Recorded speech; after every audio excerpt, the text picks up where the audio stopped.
여호와의 그걸 한번 보도록 하겠습니다. 우리 김재영 목사님이 좀 읽어주실까요? 예, 모세와 여호와의 대화.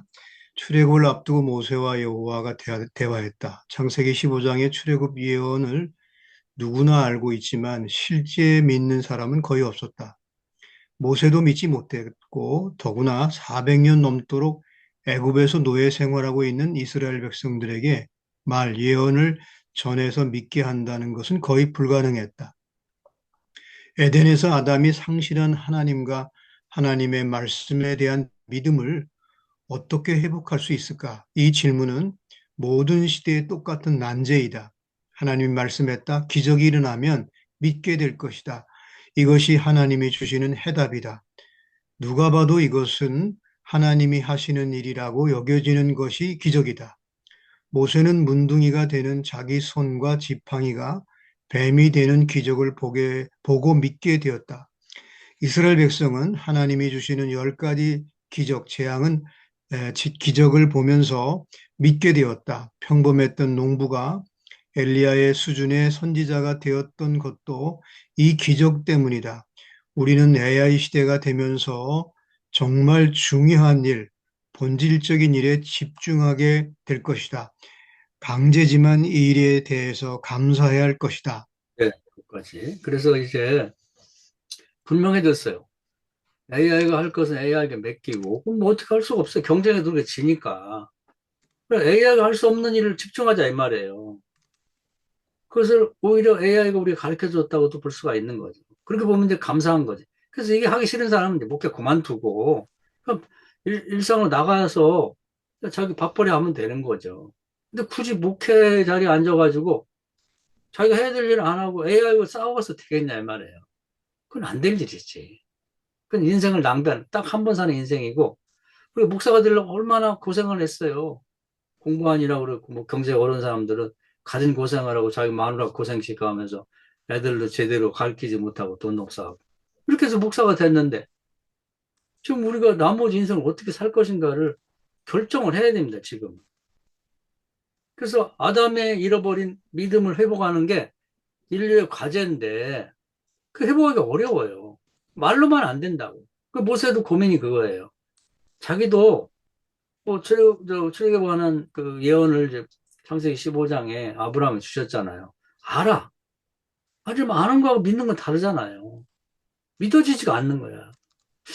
아니 가서 그 400년 동안 있었는데 그 애굽의 그 강력한 군대와 바로가 놔줄 거냐? 안 될 걸 100가지도 더 생각을 하는 거예요.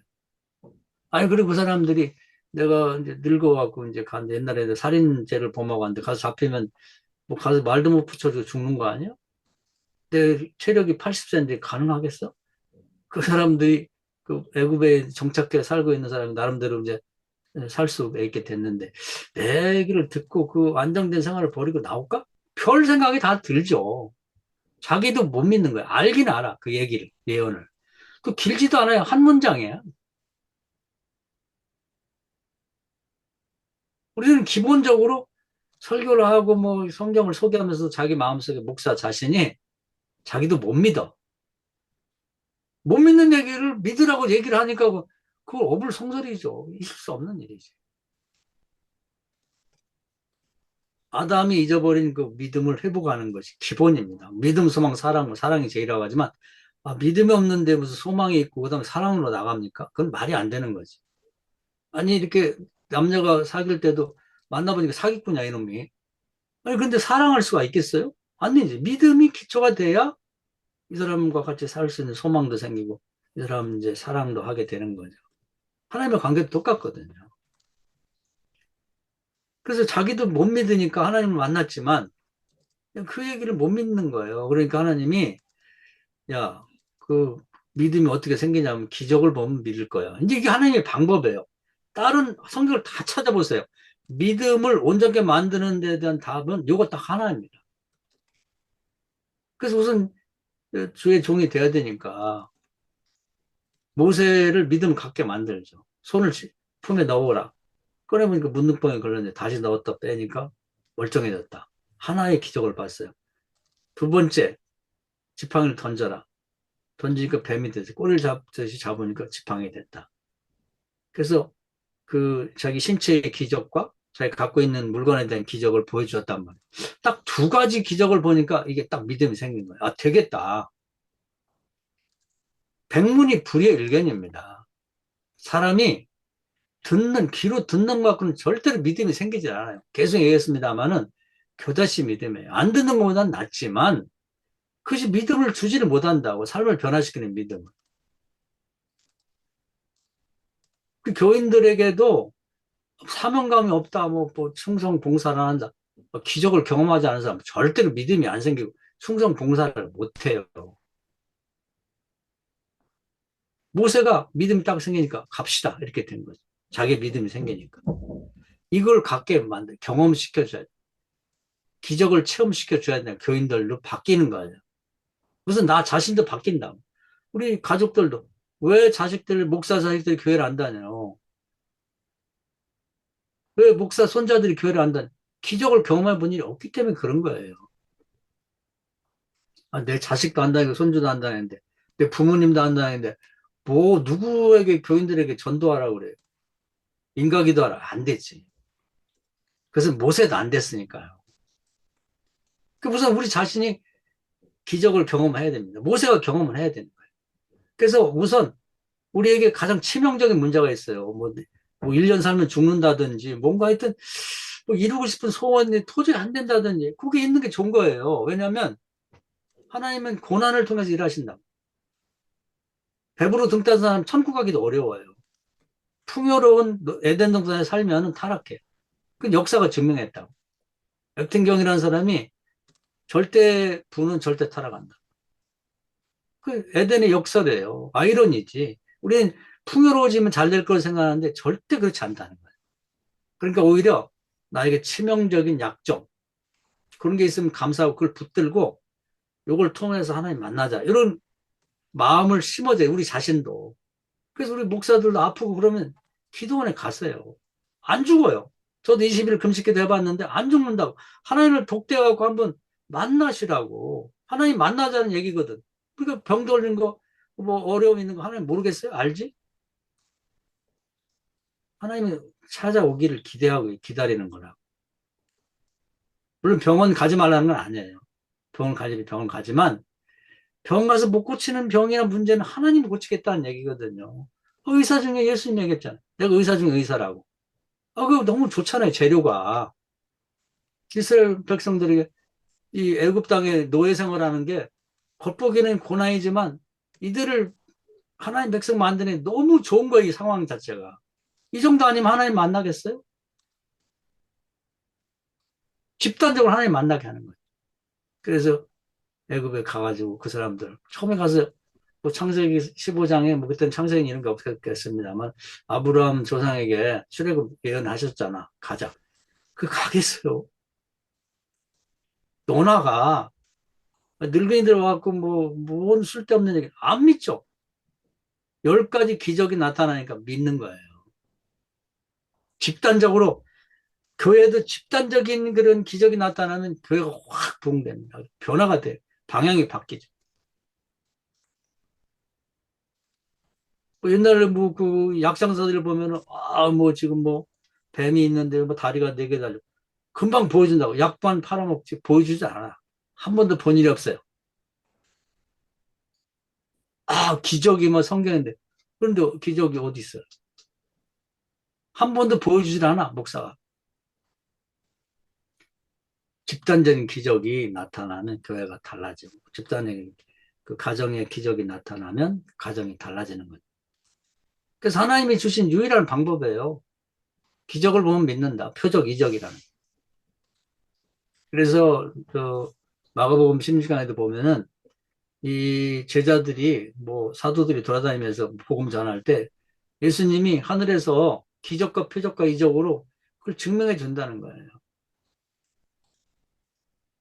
우리가 이것을 깊이 생각해야 됩니다.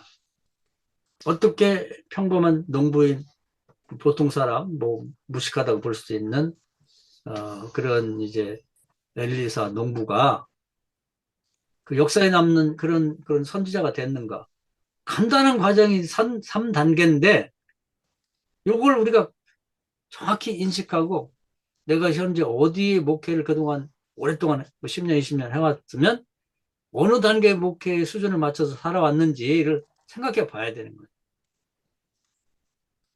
우리는 뭐, 얼마나 많이 모이느냐, 어떤 크기를 가꿨느냐, 누가 뭐, 또 무슨 뭐 지위를 가졌느냐. 이건 별로 중요한 게 아니에요. 성경은 그걸 중요하다고 말하는 곳이 없기 때문에 자기가 어떤 기적을 경험했는가, 교인들에게 보여줬는가, 지금도 그게 가능한가, 이걸 갖고 따져야 되는 거죠.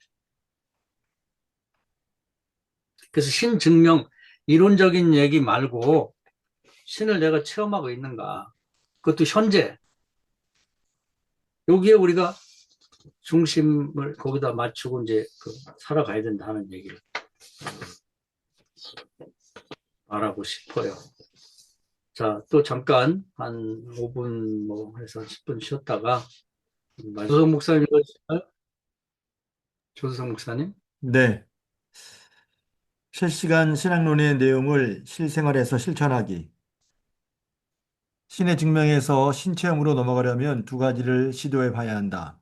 기도하고 바라보는 것과 순종하고 바라보는 것이다. 모범이 되는 본문은 출애굽기 17장이다. 여호수아 군대와 아말렉 군대가 전투를 벌였다. 배후에서 모세가 두 손을 들고 기도했다. 기도하면 눈으로 보이지 않지만 성령이 바람처럼 역사하여 여호수아 군대가 적들을 물리쳐 나가고 기도하지 않으면 패배하며 후퇴했다. 네, 그까지예요.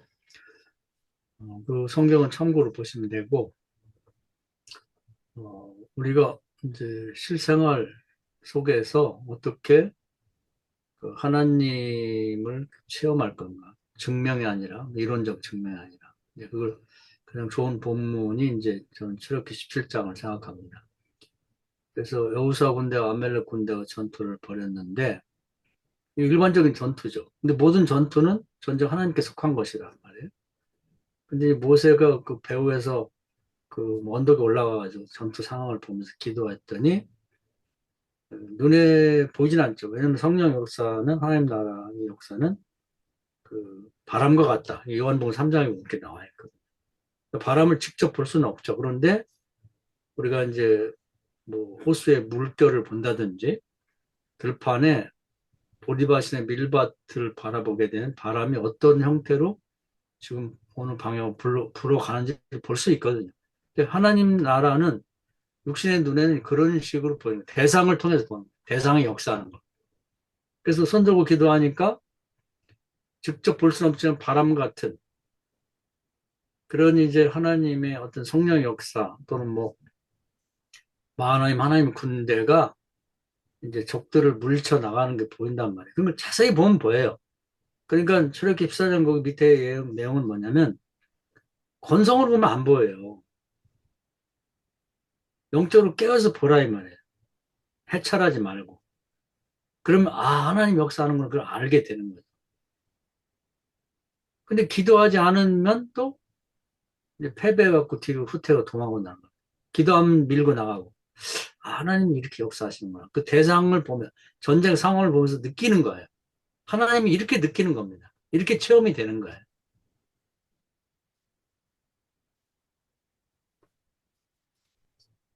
그래서 이제 기도하고 그 상황을 바라보라는 거예요. 예를 들면 뭐 자식이 공부를 안 해가지고 이제 공부를 좀 뭐 지금 어린 자녀들 키우고 있는 젊은 목사님들 그런데 공감해 보면 좋을 것 같은데 공부를 안 한다. 근데 얘가 공부를 잘 하기를 기도하는 거죠. 그러니까 뭐 돈이 없어 학원도 못 보내. 목사들은 되게 그래요.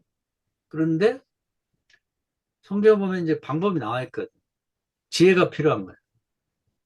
그 방식은 유대인들이 이제 지금도 잘하고 있는 건데 지혜가 많잖아요. 유대인들. 그 원래는 유대인들이 지혜가 별로 없어요. 솔로몬도 머리가 좋은 사람이 아닌데 그 일천번제를 드리고 나서 하나님이 한테 지혜를 달라고 했더니 줬단 말이에요. 그 지혜를 주면서 부귀공명과 무병장수까지 줬단 말이에요. 그러니까 지혜를 구하는 거 하나님이 좋아하세요. 전례가 있단 말이에요. 그러니까 여러분 그 교회 교인들에게 특히 자녀 지혜를 공부 잘하기를 기도하는 사람은 1,000번째를 건너갈 필요가 있어요. 행동으로. 그리고 야고보서 1장에 보면 그것이 문장으로 기적이 돼 있다고. 지혜를 구하면 후이스를 끊지 않는다. 그래서 기도를 계속하면서 뭘 해야 되냐면 하나님에게 믿음을 붙여서 기도하면 솔로몬의 지혜를 준 것처럼 반드시 우리 애에게도 지혜를 줄 거라고 하는 걸 믿고 기도하면서 애를 바라봐야 됩니다. 하나님이 이 아이를 어떻게 손대시는지, 어떻게 애를 다루시는지를 봐야 된단 말이에요. 그걸 안 봐요. 딴 애들하고 비교하고 뭐 더 좋은 학원이 있나 뭐 이런 것만 생각하고 더 좋은 정보만 찾지, 애가 안 변하는데 뭐 더 좋은 정보가, 더 좋은 학원이 무슨 필요가 있겠어요. 애를 바라봐야 돼. 그래서 뭘 해야 되냐면 하나님이 얘를 다루시는 걸 세미하게 다루실 때 그걸 포착을 해야 됩니다. 이 대목이 중요한 거예요. 그리고 포착이 됐을 때, 저기 이제 엘리야가 비가 3년 6개월 안 온 다음에 갈멜산에서 기도하고 비가 오게 해달라고 할 때 7번 기도를 해요. 기도하고 바라보고. 되게 이제 비가 그 지중해 쪽에서 오니까 그 자기 종 보고 그걸 보라는 거예요. 그 하늘을. 기도하고 또 가보라고. 또 기도하고 가보라고. 계속 하늘을 보는 거예요. 대상을 보는 거죠. 손바닥만한 구름이 따오니까 그 느끼는 거예요. 어떻게 보면. 평소같이 그냥 겉다리로 보면 안 보이죠. 믿음을 갖고 대상을, 그 세미한 음성, 세미한 변화를 인식하는 거죠. 그러니까 딱 그걸 보더니 서쪽 하늘에 손바닥만한 구름, 아 됐다. 하나님 역사하는구나. 하나님 감사합니다. 거기 그런 표현이 없지만 되게 그렇게 하는 거예요. 그러더니 왕과 모든 사람에게 이제 폭우가 내릴 테니 빨리 집으로 가라. 비가 왔잖아요. 요 세미한 변화를 포착하고 하나님 앞에 감사하는 기도를 해야 돼. 그 뭐냐면 하나님 제가 알았습니다. 이거거든요. 그 대부분 미련한 다섯천처럼 잠들어 있다고. 신랑이 왔는데, 기도 응답이 왔는데, 변화가 왔는데 그걸 포착을 못해. 마음은 닫혀 있어요. 이번 기회가 지나가는 거예요.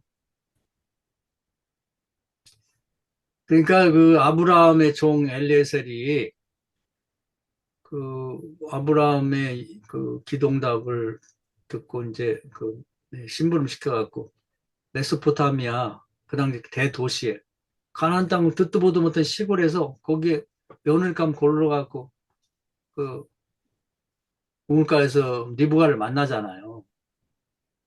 그래서 이제 시도를 한단 말이죠. 낯선 사람이 물 떠주는가, 또 이제 목축업자의 며느리가 돼야 되니까 말 못하는 나귀들에게 물도 내가 부탁 안 해도 떠주는가. 그러면 되거든. 낯선 사람들, 목동들을 잘 대접할 줄 알고, 그 냄새나는 짐승에 대한 애정을 갖고 부탁 안 해도 물 떠주는 여자면 되잖아요. 뭐 인물이 어찌 됐든 간에. 그런 조건을 갖고 딱 했는데 그 여자가 나타났어요. 그러니까 딱 그걸 계속 지켜봤단 말이에요. 하나님이 역사하시는 걸. 수많은 여자들이, 아가씨들이 물 들어왔는데. 그러다가 이제 그 여자가 딱 그런 행동을 보더니 묵도를 하는 거예요. 뭐라고 해야 되냐면, 하나님 순적하게 기도응답 주셔서 감사해요. 요 부분이 굉장히 중요한 거예요. 근데 요걸 몰라. 그걸 모르면 어떻게 되냐. 리브가 와서 집에 가버린단 말이에요. 잡아야지. 하나님 응답과 더불어 내가, 그래서 여기 그거예요. 기도하고 바라보고 행동하고 바라보고. 딱 얘기를 해야죠. 그래서 손잡고 내가 여차여차 해가지고 우리 주인 며느리감을 골랐는데 당신이 그 사람인 것 같다.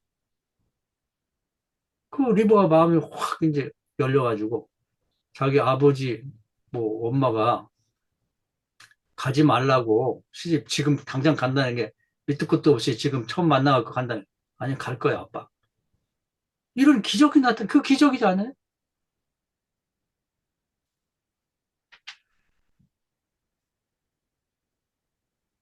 또 제가 좋아하는 이 사무엘하 5장에도 보면 다윗이 왕된 다음에 블레셋이 공격을 해와요.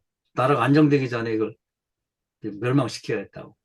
그때 이제 다윗이 기도하고 하나님 응답을 받죠.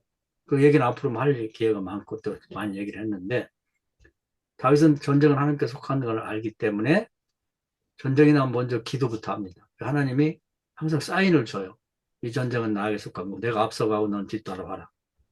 그래서 다윗은 전쟁 나갈 때 두 이제 군대 장관을 데려갔어요. 하나는 찬양대 지휘자 장관이고 지휘관이고 또 하나는 전쟁하는 지휘관. 이 둘을 데리고 갔다고. 그 하나는 나가서 전쟁하고 하나는 뒤에서 찬양하는 거예요. 근데 다윗이 기도하고 가만히 보니까 이 부분이 중요한 거예요. 적들하고 싸우는데 하나님이 전진해서 싸우라고 했거든요. 근데 적들이 다윗의 군대가 창으로 찌르기 전에 지가 넘어지는 거예요. 저게 뭐지? 적들도 이상한 거지? 아니, 다윗의 군대가 자기를 창으로 찌르기 전에 자기 먼저 쓰러지는 거예요. 집단처럼, 공기급처럼 깨지는 거죠. 앞서가면 하나님의 군대가 출애굽기 17장에 여호수아 군대와 함께 했던 것처럼 그 장면이 재현되는 거죠. 그 보이지 않는 하나님의 군대를 대상을 보면 느끼는 거예요. 이게 신을 체험한다는 게 거기 있는 거예요. 신을 체험한다고 어떻게 체험하겠어요? 그런 걸 우리가 시도를 하자. 이것이 경건의 연습이라는 거예요. 이게 매일 일상생활에서. 어제도 제가 뭐 그런 기도 부탁을 받았어요. 제가 아는 어떤 성도가 이제 갑상선 암이 있어서 수술을 받았는데 이 피가 멈추지 않는 거예요. 계속. 그래서 기도를 부탁하는데 이것도 그냥 막연히 그냥 기도해도 좋겠지만 우리는 그래도 목사니까 제가 하는 방식입니다. 제가 기도하면서 하나님한테 말씀을 구하고 창세부터 계시록까지를 이제 서베이를 했어요. 여러 차례. 그때 하나님 말씀 하나 생각나게 하시다. 그건 뭐냐면 12의 혈루증 앓는 여인이 예수님 옷자락 만지면서 피가 딱 끝인 얘기가 나오잖아요. 아, 이거 말씀 갖고 하면 되겠다. 그래서 제가 기도하고 기도를 부탁한 사람한테 이거 기도하자. 그걸 할 수 있으면 그 환자에게도 주님의 옷자락을 뽑는 심정 갖고 피를 멈추게 하도록 기도하도록 하자. 피가 딱 멈췄습니다. 안 그랬으면 2번 수술할 뻔했는데 한 번 수술을 끝나고 지금 이제 회복실로 갔다는 얘기를 들었습니다. 그러니까 기적이라는 게 막 대단하게 꼭 요단강을 가르고 홍해를 가르는 것이 아니라 우리 일상생활 날마다 필요한 거예요. 작은 일부터 큰 일까지. 경험을 해보자 이 말이지. 그 잘못된 거 아니잖아요. 그러면 그 당사자도 믿음이 생기고 기도를 부탁한 사람도 믿음이 생기고 저 역시도 아 이게 정말 되는구나. 엘리사가 경험한 거죠. 우리 집안의 문제, 목사 가정의 문제, 우리 교회의 문제 누가 하겠어요? 다른 목사가 와서 자기 실력 없고 그런 사람은 어떤 사람은 좀 정신 나간 그런 목사는 자기는 기도하기 싫으니까 자기 부인 보고 여보 기도 가서 금식 기도 좀 하고 이런 사람이 있고 자기는 못하니까 부흥사만 데려다 대어가지고 무슨 와서 기적을 좀 일으켜달라. 그건 아니지. 그건 아닌 거예요. 그래서 이 얘기가 이제 이 실시간 신앙론을 이제 제가 앞으로 과거부터 그렇지만 앞으로 우리가 추구해야 될 가장 중요한 그런 모토라고 생각을 하고 있어요. 그래서 이제 거기에 하위로 기도하고 바라보고 순종하고 바라보자 이런 앞으로는 더 많은 얘기를 하게 될 겁니다. 그래서 그 정도 소개를 하고요. 그 다음에